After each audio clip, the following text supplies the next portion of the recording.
ఇక్కడ ఇంతమంది ఉన్నారు, ఎలా ఇదేంటి ఇక్కడ ఆగింది? అన్న పర్సనల్ ఐటమ్సా? పదవుంది తెచ్చేద్దాం. దొంగ దొంగ ఆ? దొంగ దొంగలో ఉన్నానా?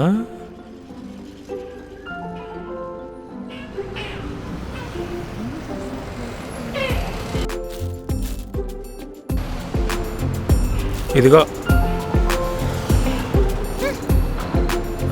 ఏయ్ ఎందుకని సీరియస్ అయిపోయింది?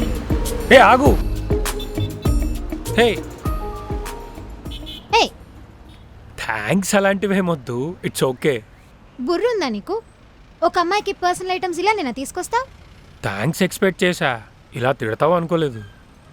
అయినా ఒక అమ్మాయితో ఇలా నేను బిహేవ్ చేసేది మరి ఇంత వర్స్ట్ గాడివి అనుకోలేదు. Sorry sorry. ఏ వెయిట్ వెయిట్ వెయిట్, ఏ ఇంకా తిట్లేమైనా బ్యాలెన్స్ ఉన్నాయా? సరేలే జోక్ చేసా, ఏమనుకోకు.